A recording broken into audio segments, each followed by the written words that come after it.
पांचवा जो अंग आता है वो है प्रत्याहार। वो बहिरंग योग और अंतरंग योग के बीच का सेतु है।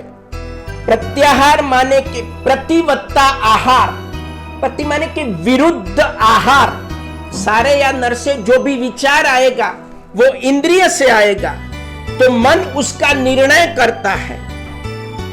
तो जो भी खराब विचार आए उसकी उल्टी कर देने का प्रत्याहार, विरुद्ध आहार। ध्यान के मार्ग से बाहर निकाल, जो शरीर के अंदर गलतियां आ जाती हैं उसकी उल्टी करना, उसका विरुद्ध आहार। आहार लेने का नहीं, उसको निकालने का। मन के मार्ग से वो गलतियां निकालना है, तो वो करने से अपने कर्म जो है क्षीण होते हैं।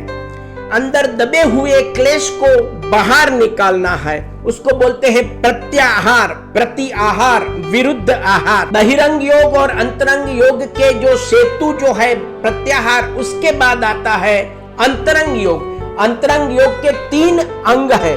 पहला अंग है धारणा। धारणा माने कि फिक्सेशन ऑफ माइंड।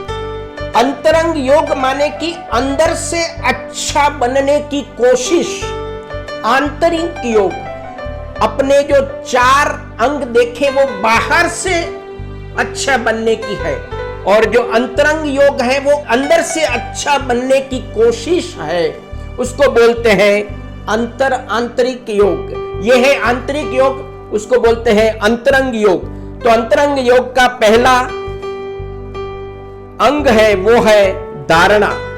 धारणा माने कि फिक्सेशन ऑफ माइंड, मन को कोई एक बिंदु पर केंद्रित करने का। और धारणा के बाद आता है ध्यान, माने कि अपने जो फिक्स किए हुए अपने माइंड को लंबे समय तक रखना, माने कि मन को कोई एक बिंदु तक लंबे समय तक उसको कोई एक बिंदु पर केंद्रित करना। धारणा जो लंबे समय तक चले उसको बोलते हैं ध्यान। तो धारणा ध्यान में परिवर्तित होती है। एनीथिंग विथ अटेंशन इज ध्यान। ध्यान में मन की बहुत सफाई होती है। और उसके बाद आता है लास्ट वाला समाधि। अष्टांग योग का लास्ट अंग जो है वो है समाधि। समाधि माने कि इंद्रियातीत अनुभव, इंद्रिया से ऊपर उठ के जो एक्सपीरियंस होता है, अनुभव होता है, वो है समाधि। वो आध्यात्मिक अनुभव है। स्पिरिचुअल लेवल का जो हाइट है उसको बोलते हैं समाधि। तो ये यम से लेके समाधि तक का जो मार्ग है वो है योग का राजमार्ग। मित्रों, योग के ये अष्टांग योग का अभ्यास करने के बाद आपको समझ में आ गया होगा कि इसमें से जो 2 अंग है आसन और प्राणायाम, उसका डेमोन्स्ट्रेशन चाहिए। तो हम अभी से आपको उसका डेमोन्स्ट्रेशन देंगे।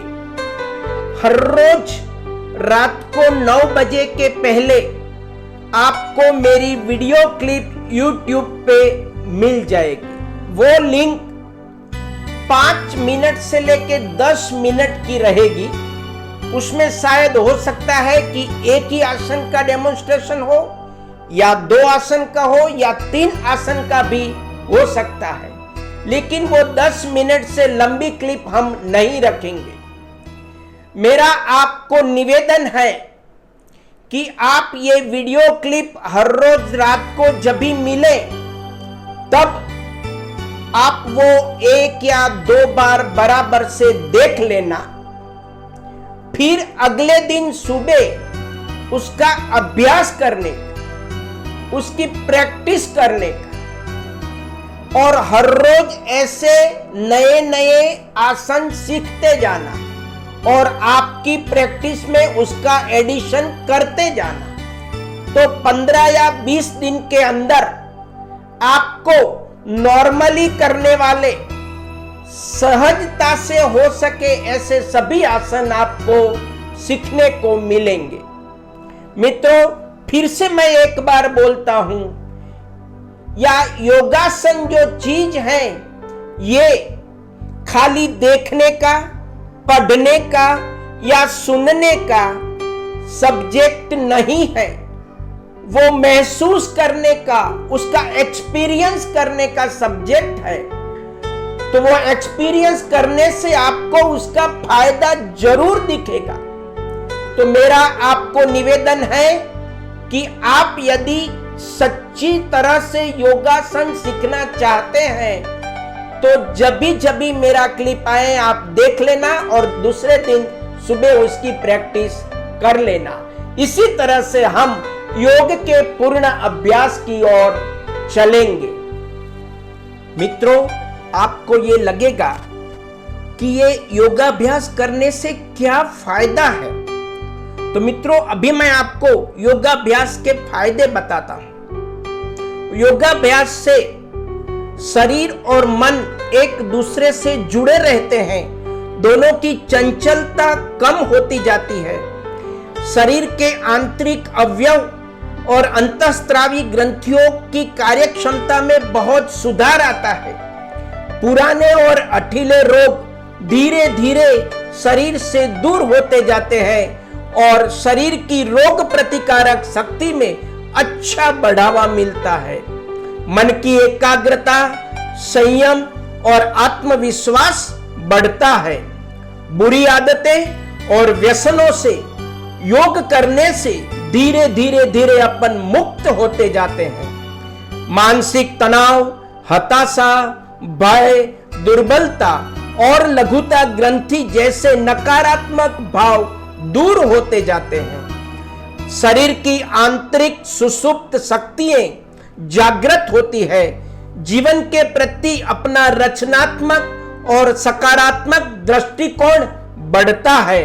शारीरिक, मानसिक, बौद्धिक, भावनात्मक और आध्यात्मिक संतुलन अच्छी तरह से हार्मनी में रहता है।